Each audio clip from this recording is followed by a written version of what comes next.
நித்தம் எழுந்தருளி நின்மலரி எந்தனக்கு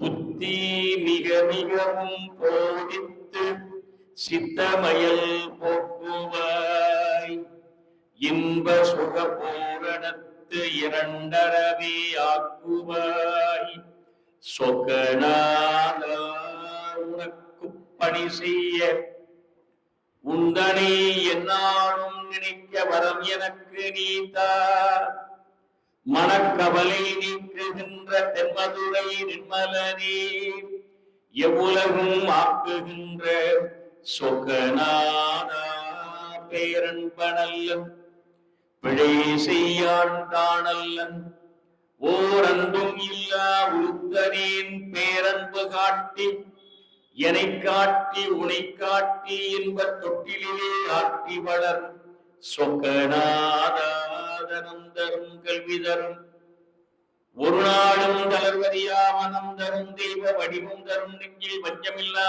இனம் தரும் நல்லன எல்லாம் தரும் அன்பர் என்பவர்க்கே கணம் தரும் பூங்குழலாள் அபிராமி கடைக்கண்களே உலகம் யாவையும் தாமுலாக்கலும் நிலைபெறுத்தலும் நீக்கலும் நீங்களா அலைவிழா விளையாட்டுடையார் அவர் தலைவர் அன்னவர்க்கே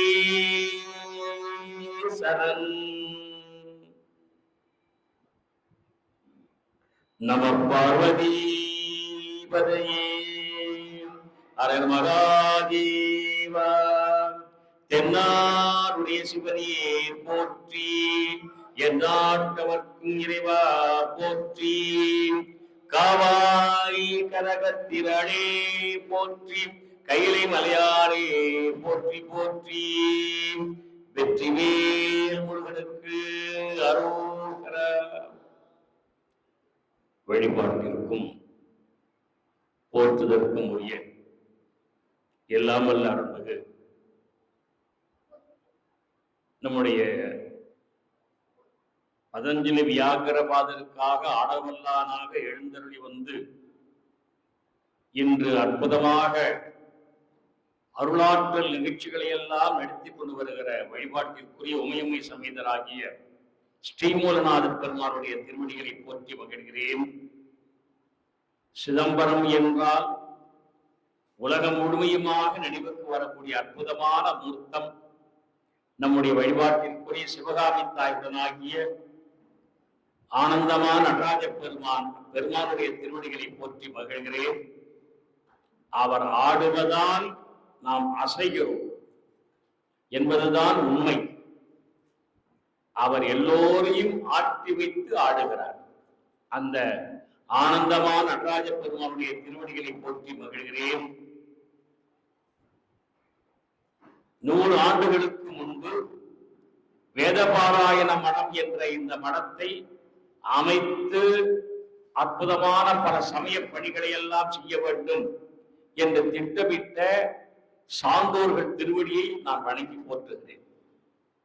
அந்த நிலையிலே இன்றும் இந்த வேதபாராயண மடத்தை கண்ணும் கருத்துமாக நிர்வகித்து நடத்தி கொண்டு வருகிற அனைத்து பெருமக்களுடைய திருவடிகளையும் போற்றி மகிழ்கிறேன். நம்முடைய காஞ்சிபுரம் மகா பெரியவா வானின்று வாழ்த்து கொண்டிருக்கிற அந்த ஜெகத்குரு சுவாமியுடைய திருவடியை போற்றி மகிழ்கிறேன். நம்மையெல்லாம் இந்த 10 நாட்கள், இன்று 6வது நாள், இன்னும் 4 நாட்கள் இருக்கு. என்னை தவிர இந்த 10 நாட்களில் ஒருங்கிணைத்து அருமையான முறையிலே புராண விரிவுரை நிகழ்த்தும்படியாக அடியனை படித்து நம்மை நெறிப்படுத்தி வருகின்ற அருமை சகோதரர், நாடறிந்த நாவலர், சுற்றுலா திலகம் திருவர் ராகவனியாவுடைய அன்பிற்கு அவருடைய திருவடிகளுக்கு வணக்கம் தெரிவித்துக் கொள்கிறேன். இவ்வளவு நேரமாக இங்கு அருமையான முறையில் இசை நிகழ்ச்சி நடத்தி தந்த அருமை பேத்தி, அவளை வாழ்த்தி, அவருடைய பெற்றோர்களை வாழ்த்தி வணங்கி, குருவை வணங்கி, எல்லோரையும் வணங்கி போற்றுகிறேன்.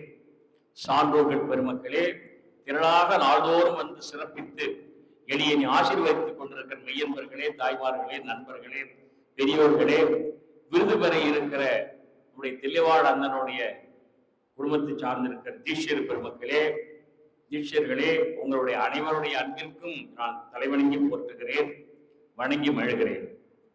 நம்முடைய அருமையான இந்த மையபூமியினுடைய ஒளிவுலா நிகழ்ச்சி அழகான முறையில் அமைத்து தந்து உலகமெல்லாம் இது பார்க்கும்படியாக செய்து கொண்டிருக்கிற அருமை தம்பி அவர் உள்ளிட்டிருக்கிற அவருடைய நிறுவனத்தாருக்கும் என்னுடைய வணக்கங்களை புலப்படுத்திக் கொள்கிறேன். சான்றோர்கள் பெருமக்களே, இன்றைய தலைப்பு திருவிளையாடல் புராணத்திலே கரிக்குருவிக்கு உபதேசம் செய்த படலம் பிளஸ் நாரைக்கு முத்தி கொடுத்த படலம். இரண்டு ஜீவன்களுக்கு சொக்கநாத பெருமான் மதுரை சோமசுந்தர கடவுள் அழைத்து உபதேசித்து ஆட்கொண்டிருக்கிறார். இப்ப நமக்கு பெரிய சிக்கல் என்னன்னு கேட்டா, குருவியை கூட அழைத்து உபதேசிக்க முடியுமா? நாராய் நாராய் செங்கால் நாராயண் படிச்சிருக்கிறோம். அதற்கு முத்தி கொடுக்கிற அளவுக்கு அந்த நாரைக்கு என்ன தகுதி இருந்திருக்க முடியும்? இந்த வினாக்களுக்கு விடை காணுகிற நிகழ்ச்சி தான் இன்றைய தலைப்பு. ஏனென்றால் மனிதர்களாக பிறந்தவர்கள் எத்தனையோ நிலைகளிலே மகான்களாக வாழ முயல்கிறோம். மனிதர்கள் மகான்களாக மாறி ரிஷிகளாக உயர்ந்து போகிறார்கள். அது சாத்தியம்.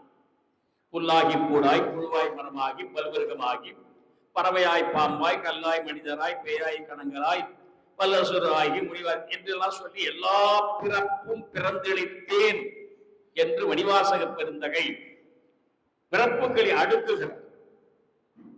ஆனா மனிதரா பிறந்தவர்கள் மகான்களாக ஆவதற்கு வாய்ப்பு உண்டு. திருஞான சம்பந்தர் ஆகியர்கள், ராமானுஜர் போன்றவர்கள், ஆழ்வார் பெருமக்கள் மற்றும் உள்ள அருணையநாதர், பட்டினத்தார் போன்ற தாய்மானார் போன்றவர்களை நாம் சொல்லலாம். ஆனால் கரிக்குருவி என்ற ஒரு குருவி, நாரை என்ற ஒரு பறவை, இவைகளுக்கு கூட சோமசுந்தர கடவுளிடம் சென்று உபதேசம் பெறுவதற்குரிய தகுதியோ, இவைகள் இருவனி ஒப்பு மடமறிவாக்கம் சக்தி நிப்பாதம் என்ற மூன்றையும் பெற்ற வகையில் முத்தி பேறு அடைவதற்குரிய நிலையோ எப்படி பெற முடியும்? நான் இங்க இருக்கிற அத்தனை பெருமக்களுக்கும் ஒரு செய்தி சொல்லிக் கொள்கிறேன். நாம் சமய உலகத்திலே, ஆன்மீக உலகத்திலே நம்ம பயணிக்கிறோம் என்றால் முதலில் ஆன்மீகம் என்றால் என்னன்னு தெரிஞ்சுக்கணும். ஆன்மீகம் என்பது உடம்புக்குள்ள இருக்கிற ஆன்மா, உடம்புக்குள்ள உயிர்ப்பு சக்தியாக இருக்கிற ஆன்மா. உடம்புக்குள்ள இருக்கிற உயிர்ப்பு சக்தியான ஆன்மா என்பதனால் அதுக்கு அழிவு இல்லை. சைவ சித்தாந்தம் வேதத்தின்படி ஆன்மாவிற்கு அழிவு கிடையாது. அது கூடுவிட்டு கூடு பாய்வது மாதிரி உடம்பு மாறி மாறி சுவாமியினுடைய அனுமதியில அவர் உத்தரவுக்கு இணங்க எடுக்கிறது. அதனாலதான் கவியரசு கண்ணதாசன் கர்ணன் படத்துல கிருஷ்ண பகவான் சொல்ற மாதிரி மரணத்தை கண்டு கலங்கும் விஜயா மரணத்தின் தன்மை சொல்வேன். அருமையான பாட்டு. மானிடர் ஆன்மா மரணம் எய்தாது. மனிதர்களின் ஆன்மா ஒரு காலம் மரணம் எய்தாது, மறுபடி பிறந்திருக்கும். அங்க நிறுத்திக்கணும். மேனியை கொல்வாய், மேனியை மேனினா உடம்பு, உடம்ப தாண்டா அழிக்கிற உயிரை நீ அழிக்க முடியாதுடா, உயிர் உடம்பை விட்டு பிரிஞ்சு போயிடும்டா அர்ஜுனா என்று கிருஷ்ண பகவான் உபதேசம் பண்ற. மேனியை கொல்வாய், மேனியை கொல்வாய், நீ விட்டு விட்டாலும் அவர்களின் மேனி வெந்துதான் தீரும் போர் நாள். இதை விட அழகா அந்த தத்துவம் சொல்ல முடியாது. அல்ல, ஆன்மா என்பது அழியாது. இப்ப ஆன்மீகம் என்றால் என்னன்னு கேட்டா, ஆன்மா அழியாத ஆன்மா, அனாதி என்று பெயர். ஆதி இல்லாதது, அந்தமும் இல்லாதது. அந்தம்னா இறுதி.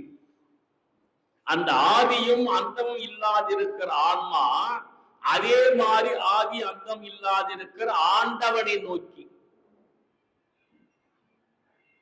பயணிப்பதுதான் ஆன்மீகம். நாம என்ன பண்ண வேண்டும் என்று கேட்டால், இந்த நாட்டில் பல பேர் இன்னைக்கு மிகப்பெரிய அளவுக்கு நாத்திக பிரச்சாரம் செய்து கொண்டு பெரிய குழப்பத்தை உண்டு பண்ணி கொண்டிருக்கிறார்கள். நான் நேற்று கேட்டது மாதிரி திருஞான சம்பந்தரும் திருநாவுக்கரசரும் திருமூலரும் தாய்மானவரும் பட்டினத்தாரும்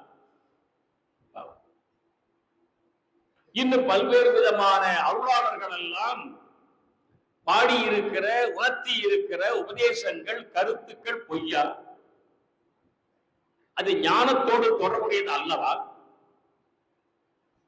அவர்களால் தான் தமிழும் வளர்ந்தது, சமயம் வளர்ந்தது, ஆன்மீகம் வளர்ந்தது. அவர்கள் இல்லை என்ன எல்லாம் போயிடும். அப்படிப்பட்ட அந்த அற்புதமான மகா ஞானிகளினுடைய கருத்துக்களை மறுத்து பேச இந்த உலகத்தில் எந்த கொம்பனுக்கும் உரிமை இல்லை என்பதை நான் அழுத்தமாக பதிவு செய்கிறேன். எல்லாம் கைதட்டலாம்.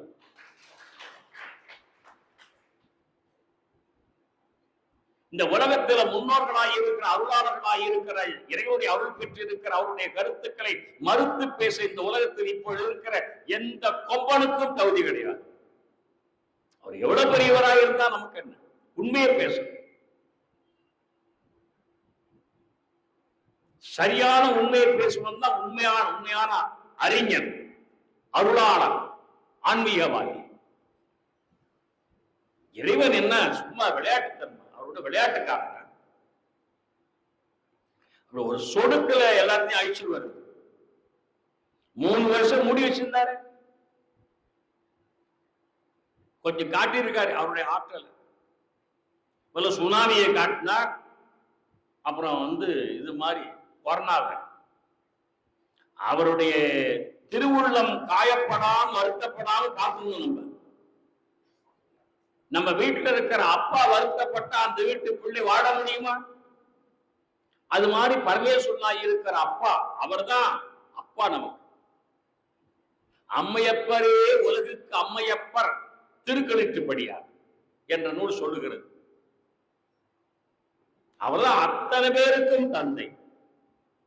ஆதலினாலே அந்த அருளாளர்கள் எல்லாம் புரிந்து உணர்ந்து தவம் இருந்து கண்டுபிடித்து பேசிய அற்புதமான விஷயங்களை உண்மை இல்லாத மாதிரி இன்னைக்கு பல பேர் பேசுவதை தயவு செய்து நீங்க காதுல வாங்காதீங்க.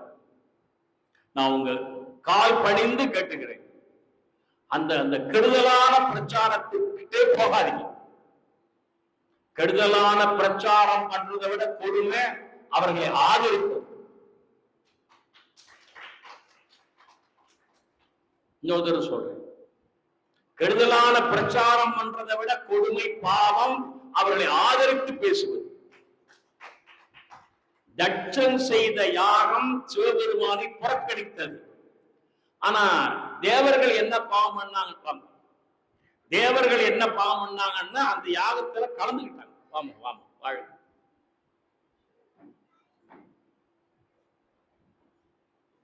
ஆதலினாலே சான்றோர்கள் பெருமக்களே, தயவு செய்து அழுத்தமாக ஒரு செய்தி சொல்றேன். அருணையநாத பெருமான் தம்முடைய வாக்கிலே முருகப்பெருமான் என்னுடைய உள்ளத்துல எழுந்திருட வேண்டுமானா முருகப்பெருமானுடைய அருளை நான் முருகா முருகா முருகா முருகா முருகா முருகா என்று ஓதி பெற வேண்டும் என்பது உண்மையானால் அவர் ஓடி வந்து நம்முடைய அருணைநாத பெருமானை தாங்கி பிடித்தது மாதிரி நம்முடைய வாழ்க்கையில ஏந்தி பிடிக்க வேண்டுமானால் நாம் செய்ய வேண்டிய ஒரே ஒரு செயல் இருக்கிறது. அதை அருணைநாதரே சொல்றார். என்ன செயல்? கந்த அலங்காரத்துல நீ முருகா முருகா முருகா முருகா முருகா முருகா என்று சொல்லிக் கொண்டிருப்பது மட்டும் இல்லப்பா, அந்த மாதிரி இருக்கிற ஆன்மீக வளர்ச்சியை ஆன்மீக உணர்ச்சியை பெற்றது மட்டும் இல்ல, உன் கண்ணுக்கு முன்னாடி தெரிகிற பொய்யின் இருந்தா அதை நிந்தித்து விடு. உண்மை இருந்தா அதை சாதித்து விடும். இன்னைக்கு எது என்ன தேவைன்னு கேட்டா இந்த நாட்டுக்கு நல்லவர்களை ஆதரிக்கின்ற நல்லவர்கள் தேவை. நல்லவர்களை ஆதரிக்கின்ற நல்லவர்கள். நாம இப்ப இந்த தலைப்புக்கு வந்துடலாம். கரிக்குருவிக்கு உபதேசம் செய்த படலம் ஒன்று, நாரைக்கு முத்தி கொடுத்த படலம். இந்த இரண்டு படலங்களை பற்றி இருக்கிற சிந்தனையை இன்று நாம் சிந்தித்து நிறைவு செய்வோம். நாளைய பொழுதிலே ஞாயிற்றுக்கிழமை ஆடி அமாவாசை. முக்கியமான ஒரு தலைப்பு என்னன்னா நக்கீரன். நம்முடைய பரமேஸ்வரன் நக்கீரனோடு வந்து வழக்காடியது, அதற்கு முன்பு தருமைக்கு பாட்டு எழுதி தந்தது, செண்பகமார பாட்டின் சபையில வழக்காடியது, நெற்றி கண்ணினால் நக்கீரனை எரித்து அருளியது. எரித்ததுன்னு சொல்லக்கூடாது. நம்முடைய சம்பிரதாயப்படி என்ன வார்த்தை என்றால், இறைவன் நெற்றி கண்ணால் எரித்து அருளினார். ஏனென்றால் திரும்ப சிவபெருமான் தான் எழுப்பி தருகிறார். இது இந்த சம்பந்தமான நிகழ்ச்சியை நான் நாளைக்கு உங்களுக்கு மிகச்சி விளக்கமா சொல்லுகிறேன் என்று தெரிவித்துக் கொண்டு, நக்கீரனை ஆட்கொண்ட நம்பெருமான் என்ற தலைப்பில் அடியேன் நாளை பேசப் போகிறேன். அதற்கு மறுநாள் மண் சுமந்து கூலி கொண்ட மகேஸ்வரன் மணிவாசகருக்காக அப்படி பேச போறேன். அதுக்கு அடுத்த நாள் புலவர்கள் மத்தியில் ஏற்பட்ட பிணக்கினை தீர்ப்பதற்காக இறைவனே எழுந்தருளி இந்த உலகத்தில் எங்கேயுமே சண்டை வரக்கூடாது, பிரச்சனை வரக்கூடாது என்று அருள் செய்த வரலாறு. அதற்கு பிறகு 4ஆம் கடைசி நிறைவு நாளிலே 7/8/2020 அன்று வன்னியும் கிணறும் இலிங்கமும் சாட்சி சொன்ன வரலாறு என்ற அந்த மங்களகரமான நிகழ்ச்சியோட பூர்த்தி பண்ண என்ன மங்களகரமான நிகழ்ச்சியத்தை தடாதகை பிராட்டியார் திருமணத்தில் தொடங்கி இருக்கிறோம். அது மாதிரி பூர்த்தி பண்ணியது எளியன் கருதி இருக்கிற ஐயாவுடைய அன்போடு. இப்போ கரிக்குருவி, கண்ணங்கரையில் இருக்கிற சின்ன குருவி, அவ்வளவுதான். அந்த குருவி காடுகளில் அப்படியே பறந்துட்டு, எத்தனையோ குருவிகள் பறக்கின்றன, அந்த குருவியும் பறக்கும். நல்ல ஞாபகம் இந்த வரலாறு கேளு. இந்த கரிக்குருவி முன் ஜென்மத்தில் யார்? நமக்கு என்ன ஒரு விஷயம் தெரியாது என்றால், நாம இந்த பிறப்புல பார்க்கிற ஒரு பசுமாட்டு கண்ணுக்குட்டி, பசுமாடு, எருமாடு கண்ணுக்குட்டி, கழுதியினுடைய கண்ணுக்குட்டி, பன்றி குட்டி, இது மாதிரி இருக்கிற விலங்குகள் உடம்புக்குள்ளே, அதுபோல புறா, கருடன், காகம், குருவி, ஆந்த, கிளி, இன்னும் என்னென்னமோ பறவை, நண்டு, இது மாதிரி இருக்கிற எத்தனையோ உயிரினங்கள் உடம்புக்குள்ள இருக்கிற ஆன்மா போன ஜென்மத்தில் எப்படி இருந்ததுன்னு தெரியாது. நம்ம யாருக்கும் தெரியாது. இன்னும் சொல்ல போனா இந்த உடம்புல மனித சட்டையோடு இருக்கிற நாம போன ஜென்மத்துல என்னவா இருந்தோம் தெரியுமா? நம்ம அவ்வளவு சிறந்த அறிஞர்கள் தெரியாது. ஆதார் கார்டுல ஃப்ரம் டேட் ஆஃப் பர்த் தான், டேட் ஆஃப் பர்த்துக்கு முன்னாடி தெரியாது. இறைவனுக்கு தெரியும். ஆதலினாலே இந்த கரிக்குருவி அப்படி காட்டுல பறந்துட்டு இருக்கு. இதனுடைய முன் வரலாறு என்ன என்று பரஞ்சோதி முனிவர் இந்த வரலாற்றை பாட வந்தவர் சொல்லுகிறார். இந்த கரிக்குருவியின் உடம்புக்குள்ளே இருக்கிற ஆன்மா ஒரு பெரிய மகான். அந்த குருவியினுடைய உடம்புக்குள்ளே இருக்கிற அந்த ஆன்மா பெரிய மகான், நிரம்ப தவம் செய்தவர், நிறைய நல்லது செய்தவர், சிறந்த புத்திமானுடையவர். ஒரே ஒரு குற்றம் செய்து விட்டார், ஒரு பிழை செய்து விட்டார். யானைக்கும் அடி செருக்கும் என்பது போல, பரமபத விளையாட்டு என்பது போல, வாழ்க்கையில் நல்லவர்களாக வாழ விரும்புகிற நாம் எப்படியோ நம்முடைய தெரிந்தோ தெரியாமலோ தவறு செய்திருவோம். அதுக்கு சைவ சித்தாந்தத்திலே புத்தி பூர்வ புண்ணியம், அபுத்தி பூர்வ புண்ணியம் ரெண்டு உண்டு. தெரிஞ்சு பண்ணுவது, தெரியாம பண்றது பாவம் அப்படித்தான். புத்தி பூர்வ பாவம், அபுத்தி பூர்வ பாவம். எப்படி செய்தாலும் ரெண்டுக்கு பலன் உண்டு, ரெண்டுக்கு வினை சேர்க்கை உண்டு. இன்னும் சொல்ல போனா வினை சேர்க்கையில செயல்பட்டால்தான் சேர்க்கை, ஈபிகோ செக்ஷன்ல எண்ணினால் வினை சேர்க்கை இறைவன் செக்ஷன்ல. இன்னொரு தடவை சொல்றேன், நீங்க செயல்பட்டு ஐ விட்னஸா ஏதாவது ஒரு செயல்பட்டாதான் இபிக்யூ செக்ஷன்ல எஃப்ஐஆர்ல வருவோம். அது இபிக்யூ செக்ஷன். ஆனா மனசுல ஒன்றை எண்ணி விட்டாலே அது யாருக்கும் தெரியாது ஐ விட்னஸா.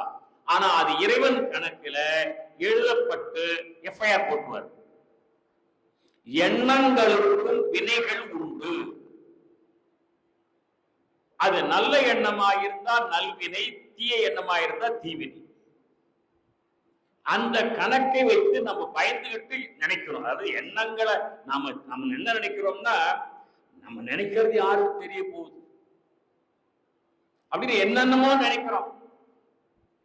உள்ளத்தால் உள்ளலும் தீதே, பிறன் பொருள் கள்ளத்தால் கல்வேல் எனல் திருவள்ளுவர்.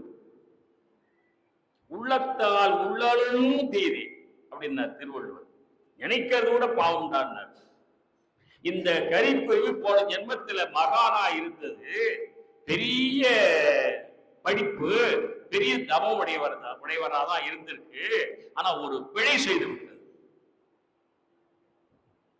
அந்த பிழையின் காரணமாக இறைவனுடைய அருள் ஆணையின் வண்ணம் கரிக்குருவியா பிறந்துவிட்டது.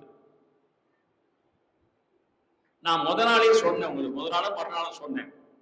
இறைவன் நம்முடைய வினை கணக்கை வைத்துக் கொண்டு அடுத்த ஜென்மத்தில் என்ன உடம்பு எடுக்க வேண்டும் என்று அவர் தான் அலாட் பண்றார்.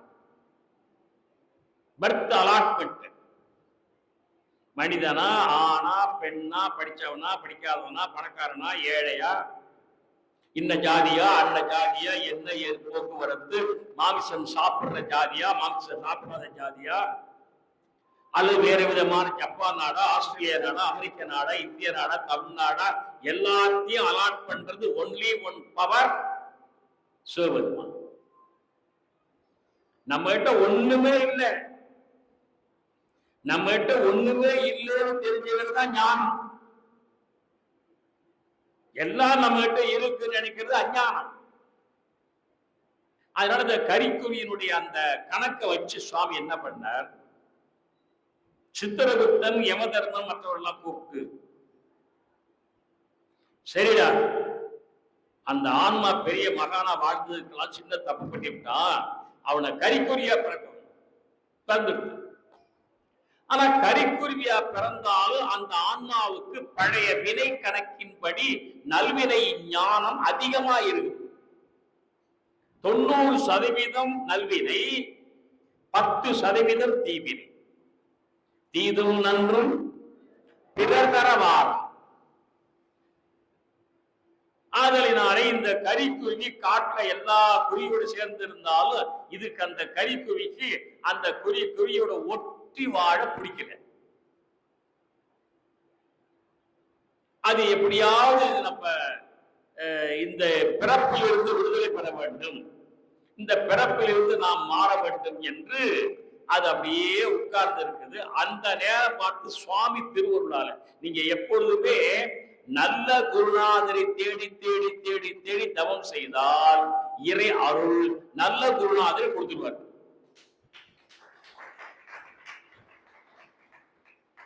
நல்ல குருநாதர் கிடைக்கணும்னா நல்ல மாணவனா இருக்கணும். மாணவரை பொறுத்து குரு. தட்சிணாமூர்த்திக்கு எத்தனை மாணவர்கள்? நல்ல மாணவர்கள் 4 பேர், ஒரு குரு. ஆதலினாலே அந்த கரிக்குருவி ஒரு நாள் மரத்துக்குள்ள உட்கார்ந்து இருந்தது. எங்கேயோ வேகமா ஒரு துறவி தபசி வந்தார். வந்து நேர விறுவிறு வந்தார். அவர் ஐம்புலன்களை ஒடுக்கியவர், மிகுந்த தபசி, எல்லாவற்றையும் துறந்த உண்மை துறவி. உண்மையை துறந்தவர் இல்லை, உண்மையான துறவி. அவர் வந்து இந்த மரத்துக்கடியில உட்கார்ந்தார். சிவாய நம உட்கார்ந்துட்டு, என்ன வாழ்க்கையிலே பிறப்பு நீங்க வேண்டும் என்று கருதினால் எந்த உயிரினமாக இருந்தாலும் மதுரையம்பதிக்கு செல்ல வேண்டும். மதுரையம்பதியிலே இருக்கிற மூர்த்தி தலம் தீர்த்தம் என்று சொல்லப்பட்ட சோமசுந்தர கடவுளையும் ஆலவாய் அந்த தலத்தையும் பொற்றாமரை என்று சொல் தீர்த்தத்தையும் வழிபாடு செய்ய வேண்டும். அப்படி செய்தால் சோமசுந்தர கடவுளுடைய திருவுருளை பெறலாம். அது எல்லா உயிரினுக்கும் வாய்க்கும் என்று சொல்ல முடியாது. முன் பிறவியில் தவம் இருந்தா கிடைக்கும் என்று சொல்லிட்டு இருக்கார். அவர் பாட்டு அந்த விஷயத்தை மற்ற பறவைகள் எதுவும் காதுல வாங்கல.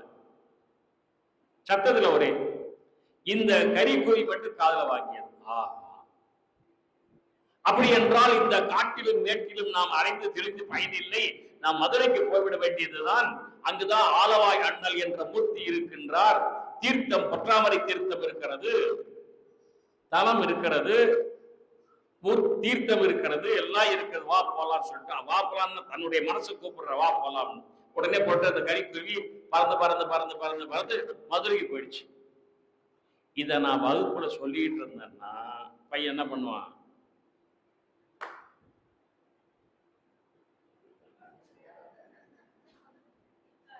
முன்னாடி இருக்கிற பயலை கூப்பிட்டு பின்னாடி இருக்க பய, ஏய் நான் ரீல் சுத்துறேன். அதாவது எங்கேயாவது ஒரு காட்டுல இருக்கிற ஒரு கரிக்குருவி ஒரு மனிதர் மகான் பேசுற வார்த்தையை கேட்டுட்டு இனிமேல் காட்டுல இருக்க வேண்டாம், நம்ம மதுரைக்கு போயிடலாம் என்று முடிவெடுத்து போமா, அந்த கரிக்குருவிக்கு அந்த அறிவு இருக்குமா? அது 6வது அறிவுக்கு மேல இருக்கிற அறிவில்லை என்று சொல்லி அவன் நம்மளை கேலியா பார்ப்பான். சில பேர் ஏஞ்சி கேட்பான், இது லாஜிக்கா இல்லையன்னு. என்ன ஒருத்தர் கேட்டான் மறுவகுப்புல, நான் பதில் சொன்னேன், லாஜிக்கா இல்லைன்னு சொல்லி நான் ஒரு செய்தி சொல்றேன், அது லாஜிக்கா இருக்கான்னு பாடுறான்னு. எப்படி சார்னா, ஒரு 3 அல்லது 5 ஆண்டு 10 ஆண்டுக்கு முன்னாடி தேப்பெருமாநல்லூர் என்று கும்போணத்திட்ட ஒரு ஊர் இருக்கு, இன்னும் இருக்குது.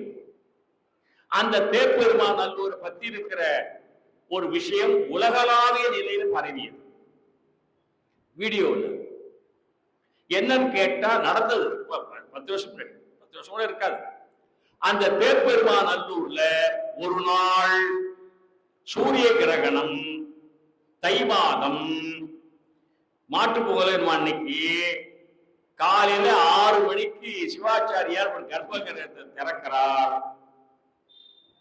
ஒரு பாம்பு, ஒரு நல்ல பாம்பு அப்படியே ஆவுடையார் மேல ஏறி அந்த சிவலிங்கத்து மேல போய் அந்த பானத்துல நான் வாயில இருந்த ஒரு வில்வ இலைய போடுது. அதை பார்த்துட்டார். இப்ப நான் சொல்றது 3000 ஆண்டுக்கு முன்னாடி நடந்தது இல்லை, இப்ப 10 வருஷம் 8 வருஷம் என்ன போட்டோ எல்லாம் இருக்கு, எடுத்து பாருங்க இதுல நம்ம யூடியூப்ல. அந்த பாம்பு உடனே குருக்கள் பதறிட்டார், டக்குன்னு வெளில வந்துட்டார். இந்த நல்ல பாம்பு எப்படி கருவறைக்குள்ள வந்திருக்குன்னா, கதவு திறக்கல, இந்த ஆவடியாறுல இருந்து வருகிற தண்ணீர் ஊத்துற ஒரு கோபுரத்தம் இருக்குல்லவா, அந்த வழி துவாரம், சின்ன துவாரம், அது வழியா உள்ள பூந்து, அது வழியா உள்ள போறாலும் உடம்பு இருக்குது, அது வழியா உள்ள பூந்து அந்த பாம்பு ஆவடியார் மேல ஏறி மேல அந்த பானத்தின் மேல அந்த வில்வ பத்திரத்தை போட்டுட்டு அப்படி இருக்கு. இவர் வெளில விழுந்துட்டார். ஆனா அந்த பாம்பு எந்த பதட்டம் அடியாம திரும்ப இறங்கி சர சர சர சரன்னு அந்த துவாரத்தோடைய வெளில போயிட்டு பல பேரை கூப்பிட்டார் சிவாச்சாரியார். எங்கடா பார்த்தா அந்த பாம்பு பிரகாரத்துல போய் யாருக்காகவும் எந்த பதட்டம் அடையாம அந்த பாம்பு ஊறுது. நான் இன்னொரு விஷயம் சொல்றேன், பாம்புக்கு அரவம்னு ஒரு சொல்லு உண்டு.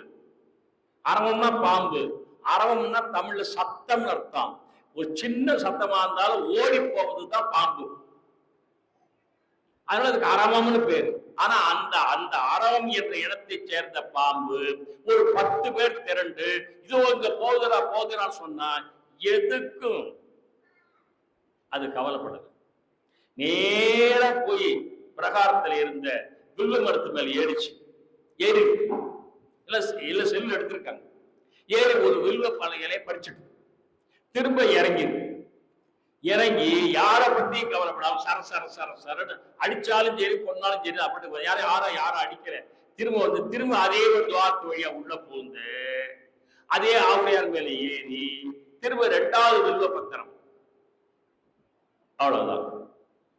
திரும்ப அதே மாதிரி இறங்கி அதே துவார வழியா வெளில போய் பிரகாரத்த வழியா போய் அங்க வில்ல மரத்துல ஏறி ஒரு வில்ல மரத்தை பழிச்சுக்கிட்டு திரும்ப இறங்கி அதே மாதிரி 3வது முறையா இவங்க பார்ப்பதுல 2வது முறையா போய் அதே மாதிரி அந்த ஆவுடையார் மேல ஏறி அந்த சிவலிங்கத்து மேல அந்த தன்னுடைய வாயில இருக்கிற வில்லத்தை போட்டு உடனே சிவாச்சாரிய சொல்ற யாரும் அடிச்சிடாதீங்க, அது போயிட்டோம், படம்லாம் எடுத்துட்டீங்க, அதுதான் படம் எடுக்கிறது வழக்கம். படம் எடுக்கிறத இவங்க படம் எடுத்தாங்க, அது படம் எடுக்கல, அது திரும்ப போயிடுச்சு. இத உலகம் பூரா இருக்கிற யூடியூப்ல போட்டாங்க, எல்லாரும் பார்த்தா. நான் கூட என் வீட்டுல அந்த படம் வச்சிருக்கேன். இப்ப நான் உங்களை ஒரே ஒரு கேள்வி கேட்கிறேன். அந்த பாம்புக்கு வில்வை பத்திரத்தை வில்வ இலையை பறிச்சுட்டு போய் சிவபெருமான மேல போட்டா சிவபெருமான் மகிழ்ச்சி அடைவார் என்ற இந்த கருத்தை சொல்லிக் கொடுத்த குரு யார்?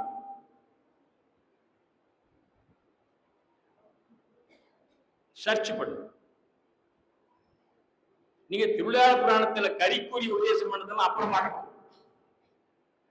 இன்னைக்கு நம்ம கண்ணு முன்னாடி நடந்த தேர்தல் நடந்தது நல்ல பாம்பு வில்வ பத்திரத்தை தான் பறிக்கணும், 3 முறை அந்த வில்வ பத்திரத்தை சுவாமியுடைய சிரசுல போடணும்னு அந்த பாம்புக்கு சொல்லி கொடுத்த குருநாதர் யார்? இதுல இருந்து என்ன தெரியுதுன்னு கேட்டா, இந்த ஜென்மத்துல பாம்பு உடம்புல இருக்கிற அந்த ஆன்மா ஒரு மகரிஷி. உடம்பு பாம்பு உடம்பு, உள்ளே இருக்கிற உயிர் மகரிஷி. இதுல நீங்க ஒண்ணு தெரிஞ்சுங்க, எந்த புத்துக்குள்ள எந்த பாம்பு இருக்குமோங்கிற பழமொழியை மாத்திவிட்டு எந்த பாம்பு உடம்புக்குள்ள எந்த மகரிஷி இருப்பாரோ என்று பழமொழியே மாத்தி விட்டது அந்த பாம்பு. இவ்வளவு உண்மை சார். இப்ப நான் உங்களை ஒரு கேள்வி கேட்கிறேன். நம்மை அறியாமலேயே நம்முடைய கண்முன்னேயே ஒரு அகிலை ஜீவனாய் இருக்கிற கொடுமையான விஷத்தை உடைய ஒரு நல்ல பாம்பு யாரையும் தீண்டாம யாருக்கு துன்ப விளைவிக்காம வில்வ பத்திரத்தை பறிச்சுட்டு போய் 3 முறை அது நுழையக்கூடிய துவாரத்தில் நுழைஞ்சு போய் 3 முறை போட்டு மறைஞ்சு போயிடுத்துன்னு சொன்னா, அப்ப கரிக்குருவிக்கு ஏன் சுவாமி உபதேசம் பண்ணிருக்க மாட்டார்? நீ பாம்பு பாம்புனெல்லாம் ஓடி போயிருக்கும். என்ன எனக்கு ஆச்சரியம்னா, உங்களுக்கு நீங்க இன்னொரு கேள்வி கேட்கலாம்.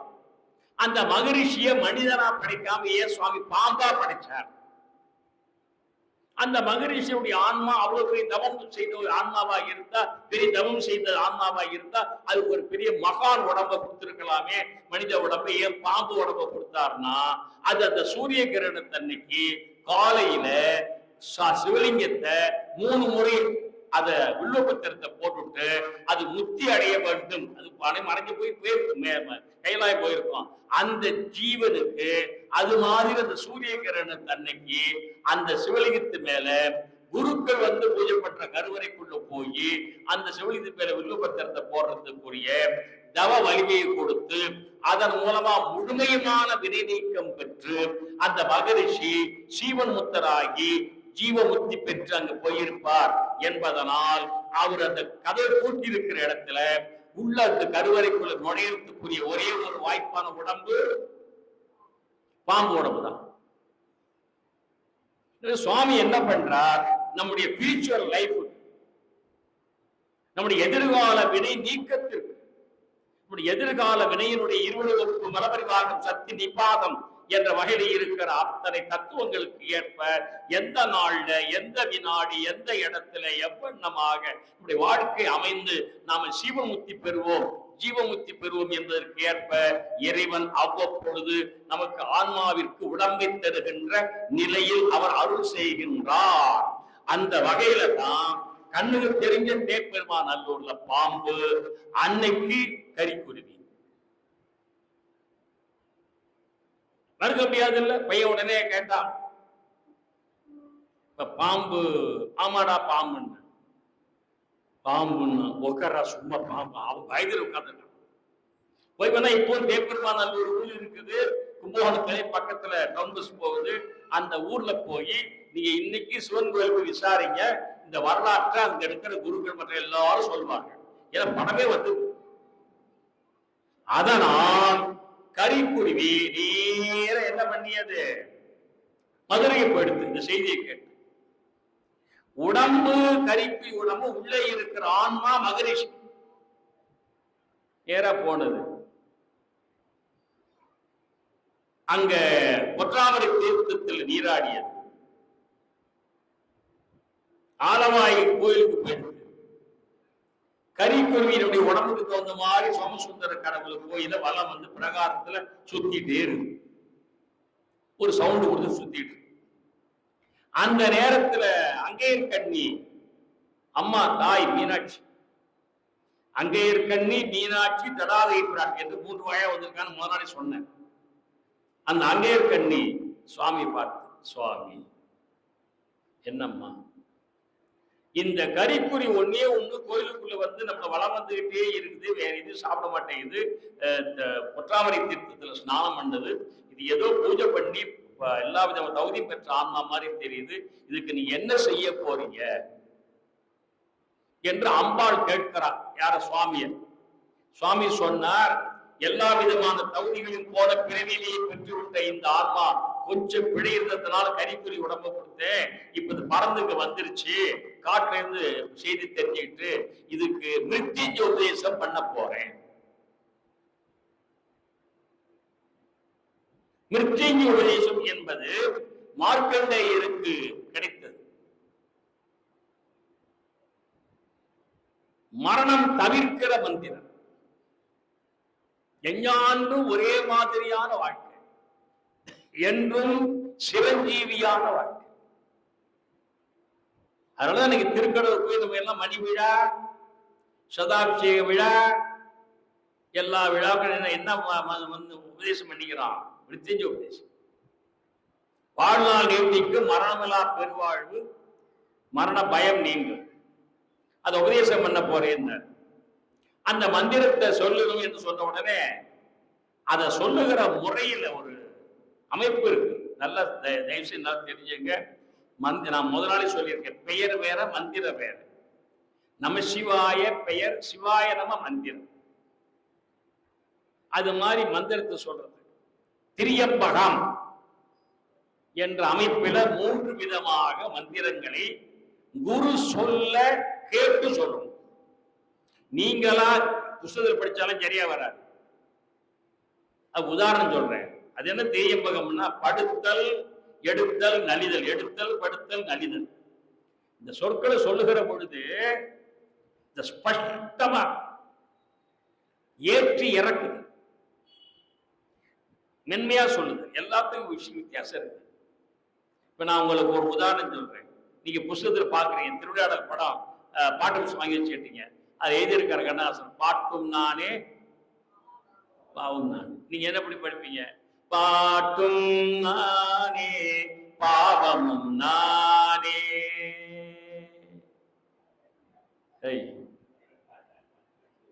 இல்லையா? அப்படி சொல்ல விடாதரா. அங்க அப்படிதான் சார் இருக்கு. பாட்டும் நானே, பாவம்னா வானா மூணா இம்முத பாவம் நானே போட்டுக்கிடாது. அதுல பாவமும் இருக்கும்டா, ஆனா நீ சொல்லக்கூடாதுடா. பாட்டும் நானே பாவமும் நானே. பாவம் பாவம் வேறு, பாவம் வேறு.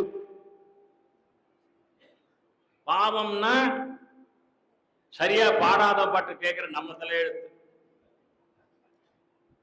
பாவம்னா பாவனை.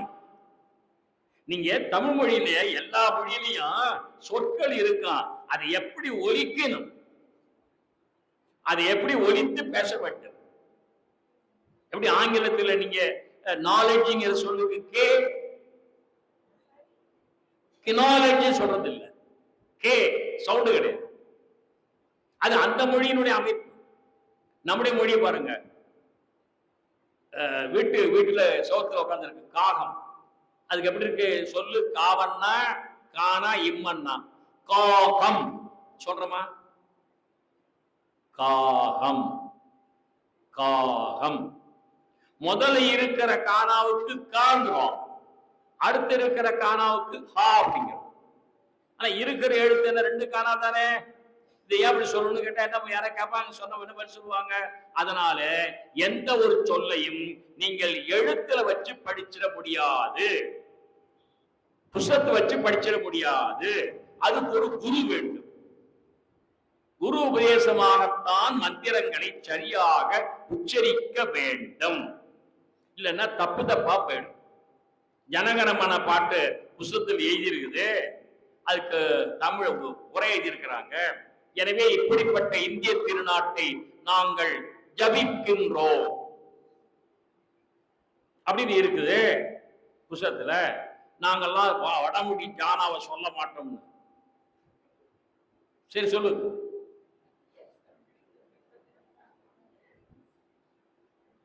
நாங்கெல்லாம் வடமொழியில் இருக்கிற அந்த ஜாவை சொல்ல மாட்டோம் சொல்லிட்டு சொல்லுங்க. சொல்லலாமா? அப்ப என்ன தெரிகிறது?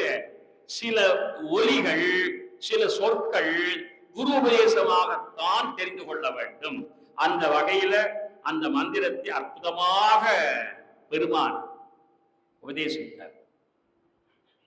அந்த கரிக்குருவி அந்த மிருத்யுஞ்சய மந்திரத்தை அப்படியே தன்னுடைய செவியார உயிரார சுவாமி சொல்ல சொல்ல சொல்ல கேட்டுக்கொண்டு அப்படியே மகிழ்கிறது. அதாவது சுவாமி சொல்றாருன்னா சும்மாவா? அது அம்பாட்டால் தொலைவில் பார்த்துட்டு இருக்கிறார். அவர் பார்த்து கரிக்குருவிக்கெல்லாம் உபதேசம், குருவிக்கு உபதேசம் பண்ணலாம், தாராளம் செய்யலாம். நீங்க நம்ம வீட்டுக்கு வருகின்ற உயிரினங்கள் எல்லாவற்றையும், அது காகம் என்றோ, புறா என்றோ, கிளி என்றோ, அணில் என்றோ, ஆடு என்றோ, மாடு என்றோ, பசுமாடு என்றோ, காலமாடு என்றோ, பன்றி என்றோ, நாய் என்றோ தயவு செய்து கருதி விடாதீர்கள். அந்த உடம்புக்குள்ள யார் இருக்கலாம்? மகரிஷி இருக்கலாம். அல்ல எந்த உயிரினமா இருந்தாலும் உடம்பை பார்த்து கேவலமா கருதி விடாதீர்கள். அதனால்தான் இந்த புராணம் கரிக்குறிக்கு உபதேசம் பண்ணினார். அந்த மிருத்யுஞ்சய மந்திரத்தை கேட்டுட்டு சொல்றதுக்கு நான் இன்னொரு விஷயம் சொல்லணும்னு நினைச்சேன். நம்முடைய பாரதத்துல பண்டை காலத்துல தேவேந்திரன் ஒரு முறை தன்னுடைய தேவகுரு பிரகஸ்பதியை கூப்பிட்டான்.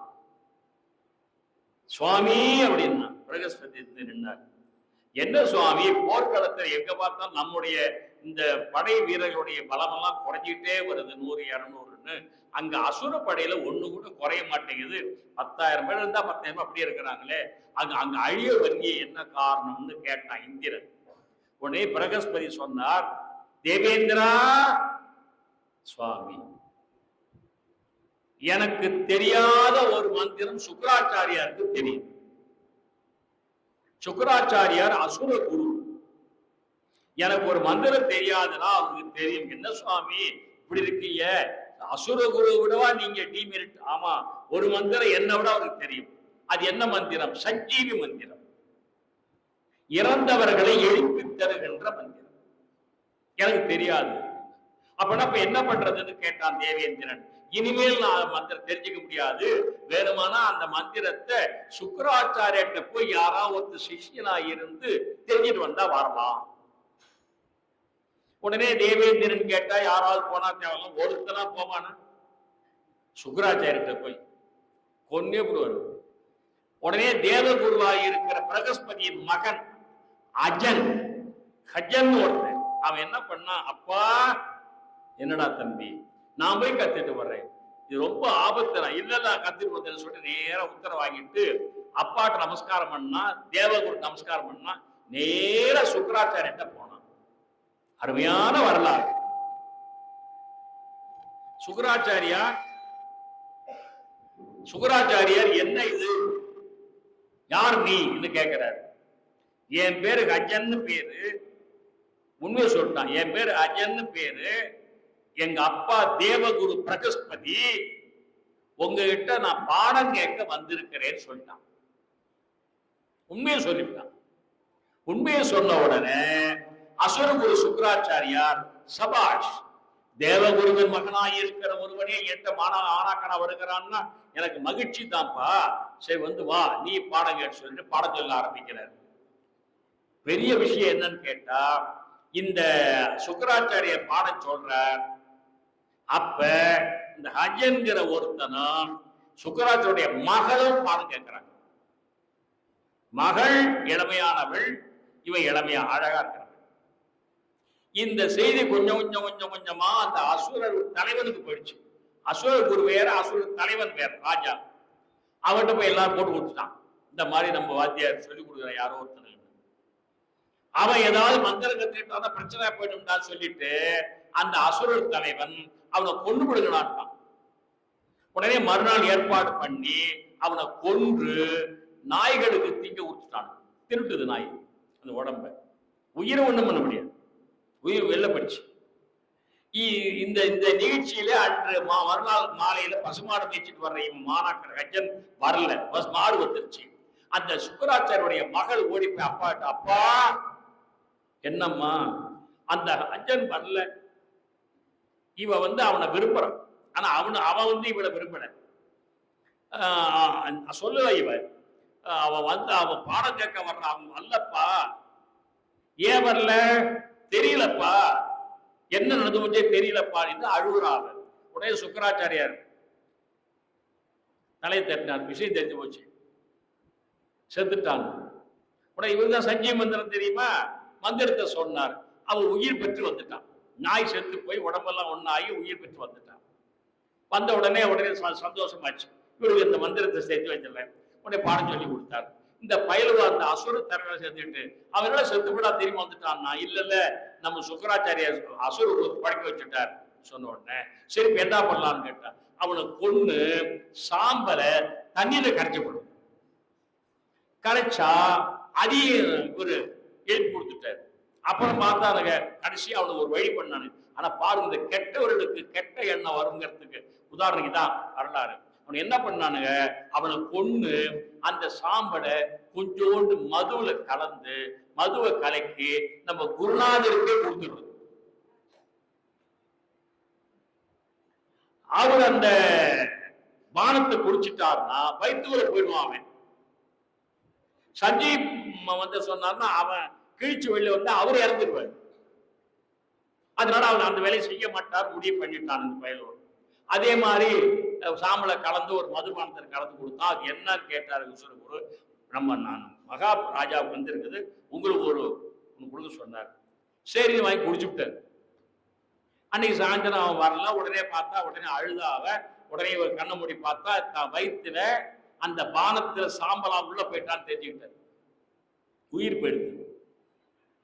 என்ன பண்ணுவார்? மகளே என்று அழைத்தார்.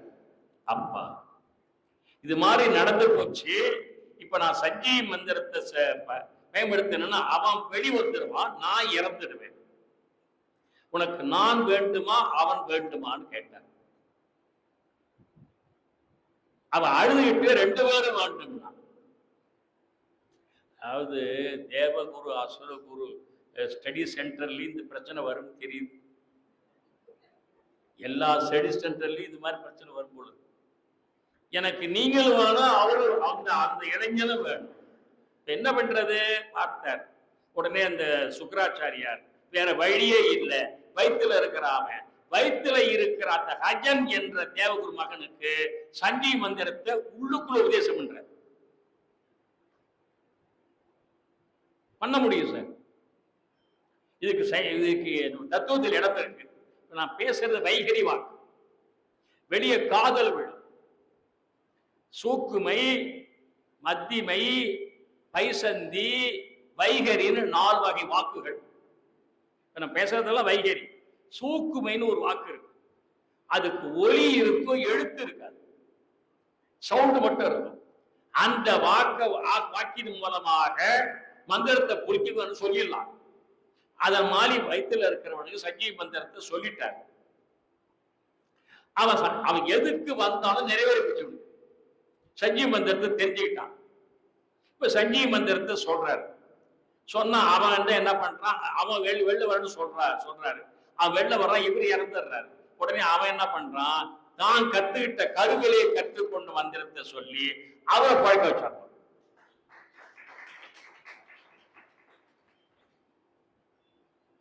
இப்ப நீங்க ஒரு கேள்வி இங்க கேட்கணும்.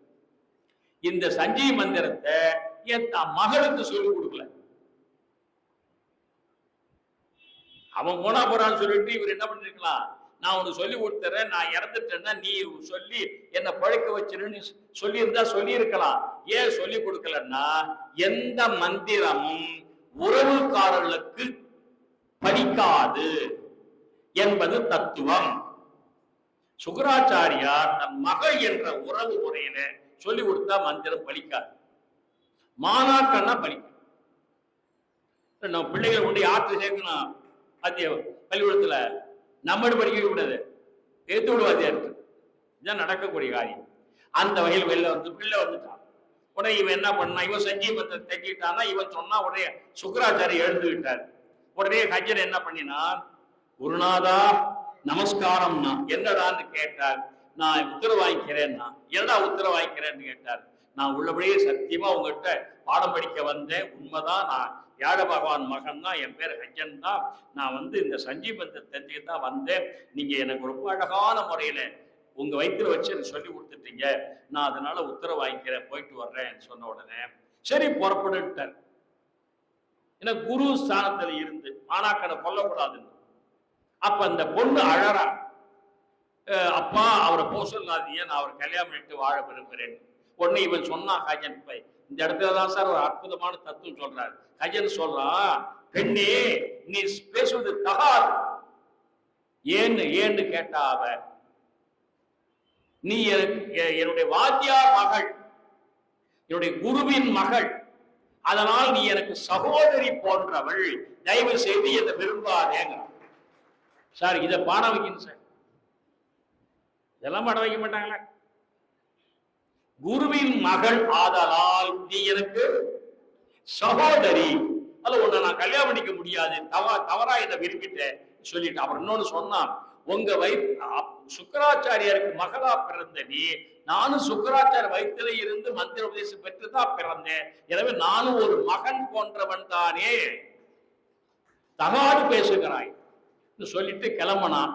அவன் என்ன பண்ணான், எங்க அப்பாட்ட பாடம் கேட்டுட்டு ஏமாத்திட்டு போறியா, உனக்கு அந்த மந்திரம் பறிக்காமல் போற கடவுள் சாப்பிடுறான்.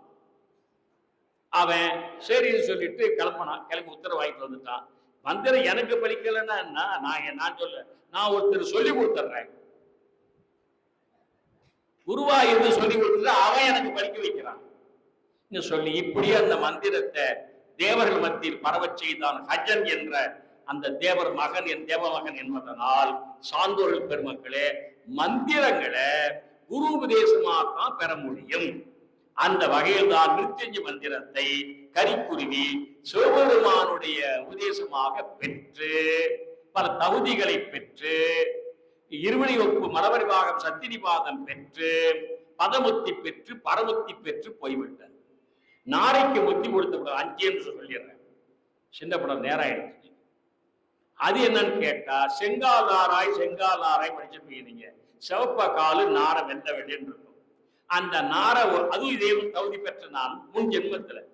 அந்த நாரை என்ன பண்ணியது, ஒரு நாள் மதுரையில அச்சோ தீர்த்தம்னு ஏதோ தீர்த்தம் இருக்கிறது, அது அதோ தீர்த்தம்னு சொல்றாங்க. அந்த தீர்த்தது உட்கார்ந்து இருந்தது. மீன்லாம் வந்து அதை கொத்தி திங்கிற நிலையில, பசியில, அந்த மீன்கள் அங்க இருக்கிற தீர்த்தத்தில் இருந்த மீன்கள் எல்லாம் அங்க ஸ்நானம் பண்ணிய தபசிகள், முக்காலம் உணர்ந்த தபசிகள் ஜடாமுடியில போய் அப்படியே அது புரண்டு விளையாடியது. இத நாரை பார்த்துட்டு, ஆஹா, மிகப்பெரிய தவசிகள் ஜடாமுடியிலே அங்கும் இங்குமாக விளையாடி ஓடி விளையாடி கொண்டிருக்கிற இந்த மீன்கள் செஞ்ச தவம் எவ்வளவு பெருசு, இந்த மீன்களை சாப்பிட்டா எனக்கு மாபெரும் பாவம் வந்துடுமே என்று அந்த நாரை கருதி இந்த மீன்களை சாப்பிட மாட்டேன் பசியோட அந்த அச்சுவ தீர்த்தத்தை பறந்து பொற்றாமரை தீர்த்தத்துக்கு போயிடுச்சு. பொற்றாமரை தீர்த்தத்துல சராசரி மனிதர்கள் நீராடுறாங்க, தபசிகள் அங்க இல்லை, அச்சுவ தீர்த்த தபசிகள். அங்க மீன்கள்லாம் விளையாடிட்டு இருந்தது. சரி, இந்த மீன்களை சாப்பிடலாம்னு சொல்லிட்டு நார ஒரு மீன் அப்படி கொத்த போச்சு பாருங்க. திடீர்னு யோசனை வந்தது, எந்த ஒரு காலத்திலும் மீன்களை சாப்பிடுறது இல்லை என்ற கொள்கையில தானே நம்ம அச்சுவ தீர்த்தத்துல முடிவெடுத்தோம். தபசிகள் சடாமுடியில் இருக்கிற மீனை, அது தவழ்ந்து வர்ற மீன் சாப்பிட மாட்டோம்னு இப்ப புத்தி கட்டு போய் திரும்ப டீமெரிட்டா. நீங்க நல்லா முடிவு பண்ணுங்க, நல்ல தத்துவத்தை புரிஞ்சு கொண்டு நல்ல விதமா வாழ்க்கை அமைத்துக் கொண்டு இந்த மீன் சாப்பிடுறது இல்லை, புலால் சாப்பிடுறது இல்லை என்று முடிவெடுத்து வாழ்த்த நார மீண்டும் பசி வந்த உடனே இங்க கிடைச்ச மீனை சாப்பிட்டா கொள்கை என்ன ஆகும்? போயிடுத்து. பசி வந்தா 10 பறந்து போகும், பொற்றாமை தீர்த்தது மீனும் பறந்து போயிடும். அப்ப அந்த நார போய் அந்த மீனை அப்படி கொத்த போச்சு பாருங்க. திடீர்னு தனக்குத்தானே ஓட்டி ஒரு அற அரைஞ்சுக்கிட்டு முட்டாள்தனமா ஒரு காரியம் பண்ண போயிட்டமே. இதுல இருந்து ஒண்ணு தெரிஞ்சுங்க, ஒரு நேரத்துல நாம் எடுக்கிற வைராக்கியம், பக்தி வைராக்கியம் 10 நாள் கழிஞ்சா மாறி போயிடும். நம்ம எப்பவுமே விரத நாட்கள் வந்துருச்சுன்னு சொன்னா புளிச்சான் சாப்பிட்றது இல்லைன்னு முடிவெடுத்திருப்போம். அன்னைக்கு இங்கதான் எங்கேயாவது கோயிலுக்கு போனோம்னா எங்கேயாவது போனா புளிச்சாதத்தை கொடுப்பாங்க. புளிச்சாதம் சாப்பிடுங்க சார். இல்லை, நான் புளிச்சாத விரத நாட்டில் சாப்பிட்றது, இன்னைக்கு நான் விரதம் இருக்கிறேன், புளிச்சாதம் சாப்பிட்றது இல்லை, விரத நாட்களில் புளிச்சாதம் சாப்பிட்றது இல்லைங்கிற ஒரு முடிவை 1 வருஷமா நான் எடுத்து விட்டேன். மூஞ்ச பார்த்தா அவ்வளோ அப்பாவியா எடுத்து விட்டேன். இப்ப நான் என்ன பண்றது? அதுக்கு ஒண்ணு அவர் சொல்றாரு, கோயில் பிரசாதத்துக்கு ஒண்ணு பழுது இல்லை, நல்லா வச்சோம் சார் ஒரு சமாதானம். கோயில் பிரசாதம் அப்படிதான் பண்ணா வாங்கி சாப்பிடுவோம். நம்ம என்ன பண்ணுவோம்னு கேட்டீங்கன்னா, விரதத்தை மேற்கொண்டு அதை மலையேற்றத்துக்கு ஏதாவது ஒரு காரணம் தேடுவோம். ஆனா அந்த நாரை மீன் திங்கிறதில்லே முடிவெடுத்த உடனே இங்க பொற்றாமரை தீர்த்தத்துல இருந்த மீன் ஒரு சராசரி மனிதரோட இருக்கிற மீன் எடுத்திய பொழுது அந்த இடத்துல ஏற்பட்ட தெளிவை ஏங்க நம்ம விட போறோம்? வேண்டாம், எனக்கு பசியில் நான் இறந்தாலும் பரவாயில்லை, மீனை தொட மாட்டேன், எந்த புலால் உணவையும் சாப்பிட மாட்டேன்னு அந்த நாரை சுத்த சைவமாக மாறியது. மாறிய உடனே இது சிவபெருமானும் அம்பாலும் பார்த்துட்டு இருக்காங்க. இந்த நாரையா பிறந்ததுல செஞ்ச ஒரே தப்பு இந்த மீனை தின்னதுதான், அதை விட்டுட்டு இப்ப. ஆனா இது ஒரு மகரிஷி தான் பார்த்தா சிவபெருமான் அப்படின்னாரு. அது கிட்ட வந்தது, அவருக்கு என்னங்க அப்படின்னாரு, அவ்வளவுதான். உடனே அந்த நாரை ஒரு ஜோதி வடிவம் பெற்று சம மேல பெற்று, அது பேர் தான் முத்தி கிடைப்பதுன்னு பேர். முத்தி பெறுகிற ஆன்மா உண்மையிலேயே நம்ம உடம்புல இருக்கிற ஆன்மா உடம்பை விட்டு வெளியில போவதில்லை. போகிற போது எப்படி போவோம்? ஜோதி வடிவில் தான் போகும். ஒரு சின்ன லைட், பிரம்மாண்டமான லைட்டு சிவபெருமான், அதுல போய் சேர்ந்துடும். அந்த அதுக்கு ஒளி வடிவில் போகிறத சுந்தரமுசி வரலாற்றுல அந்த முதலிடத்து திருக்கைலாயத்துல அந்த உபமன்ய முனி உட்கார்ந்து போது சுந்தரமூர்த்தி ஜோதி வடியில போனார்னு வரலாறு முதல் தொடங்கினார் சேக்கிழார். அந்த ஜோதி வடியில போ அப்படி சரண ஜோதி வடிவில அந்த நாரையின் ஆன்மா நாரை உடம்ப போட்டுட்டு அந்த ஆன்மா மேலே பட்டு போய்விட்டது சிவபெருமான் திருவருளால். அதுக்கு பேரு நாரைக்கு முத்தி கொடுத்த படலம். சின்ன வரலாறு தான். எனவே இந்த 2 வரலாறு ஏன் உங்களுக்கு சொல்ல நினைச்சேன்னு கேட்டா, எந்த உயிரினங்களையும் கரிக்குருவியா இருந்தாலும் நாரையா இருந்தாலும் விலங்கா இருந்தாலும் பறவையா இருந்தாலும் அதற்குள்ள ஒரு மகரிஷி இருக்கலாம் என்று எண்ணி வழிபாடு செய்து கையெடுத்து கும்பிட்டு விட்டு விடுங்கள். அதை நீங்கள் தொடாதீர்கள், அந்த உணவை நீங்கள் சாப்பிடாதீர்கள். அது சாப்பிட்டா அதுக்குள்ள ஒரு மகரிஷி இருந்து அழிச்ச பாவம் வந்துவிடும் என்பதனால்தான் புலால் உண்பார் எமக்கு புறவினத்தார் என்று ராமலிங்க சுவாமி பாடினார் என்று கூறி, அந்த வகையில் உணர்வும் உணர்வும் ஒன்றுக்கொன்று தொடர்புண்டு என்பதை தெரிவித்து நாளைய பொழுதிலே மிக முக்கியமாக நக்கீரன் வரலாறு, சிவபெருமான் நக்கீரனோட வாதம் செய்தது, பின்னே அவனுக்கு அருள் செய்தது, இந்த விஷயத்தையெல்லாம் நாளைக்கு பேச போகிறோம். மீண்டும் எல்லோரும் வாருங்கள், வாருங்கள், வாருங்கள், வாருங்கள். சந்திப்போம், சந்திப்போம், சந்திப்போம், சிந்திப்போம், சிந்திப்போம், சிந்திப்போம். நன்றி, வணக்கம்.